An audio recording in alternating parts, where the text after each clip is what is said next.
नमस्कार भावांनो, बैलगाडा क्षेत्रातील देव वृत्सम द्वादश हिंद केसरी बकासूर बद्दल अपडेट घेऊन आलेलो आहे की बकासूर आता कोणत्या मैदानामध्ये आपल्याला पळताना दिसणार आहे। येणारं मोठं मैदान आहे, म्हणजे लगातार 2 दिवस हे मैदान आहे। एक मैदान म्हणजे 29 तारखेला एक दुसरा एक बैल आणि 30 तारखेला एक आदत एक बैल, लगातार 2 दिवस मैदान आहे। 5-5 लाखाचं हे मैदान 29 तारखेला देखील प्रथम पारितोषिक 5 लाख आहे आणि 30 तारखेला देखील प्रथम पारितोषिक 5 लाख आहे।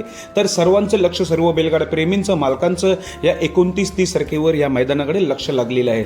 तर भावांनो, या 2 मैदानापैकी आपला बकासूर नक्की कोणत्या मैदानात पळताना दिसेल? सर्वांना हा प्रश्न असेल। लगातार 2 दिवस तर मैदान आहे 5-5 लाखाचा, पण आदतमध्ये पळेल की दुसऱ्यांमध्ये पळणार, याचा उत्तर आपण घेऊन आलेलो आहे। तर नक्की कोणत्या मैदानात पळणार आहे? तर भावांनो, कालच झालेल्या मौजे पुरंदर सासवड मैदानामध्ये आपला बकासूर पळताना दिसला होता। तिथे सेमीला पराभव झाला होता, गाडी कडेने आली होती।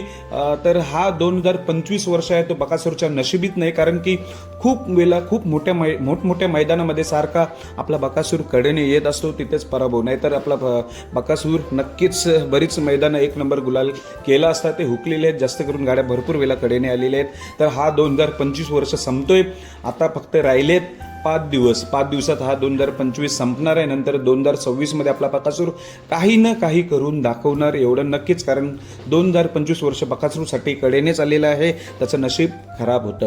पण आता एक मैदान राहिलेलं आहे, पण माझ्या माहितीनुसार बकासूर कधी पळणार तर 2 मैदानं पळणार आहेत। 29 तारखेला देखील पळणार आहे आणि 30 तारखेला देखील पळणार आहे। लगातार 2 दिवस आपला बकासूर पळताना दिसेल। बकासूर चाहताना, बकासूर प्रेमींसाठी आनंदाची बातमी आहे, कारण की बकासूर लगातार 2 दिवस मैदानात पळणार आहे, 29 आणि 30।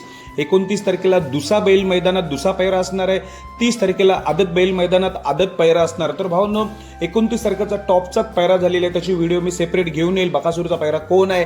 29 तारखेला दुसा एकदम टॉपचाच पैरा आहे आणि टॉपचीच जोडी असणार आहे। आणि 30 तारखेला आदतचा अजून मला पैरा माहिती नाही, पण तुम्हाला मी दुसाचा पैरा कोण असेल त्याची व्हिडिओ लवकरच घेऊन येईल।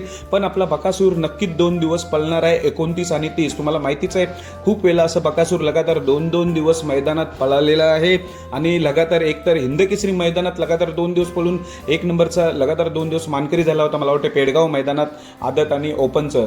पण यावेळी दुसा आणि आदत आहे, काय करामत करतो आपल्याला समजेलच येत्या 29 आणि 30ला। पण हीच अपडेट घेऊन आलो होतो। लगातार 2 दिवस आपला बकासूर येत्या मैदानात दिसणार आहे 5-5 लाखाच्या। बेस्ट ऑफ लक बकासूरला, धन्यवाद।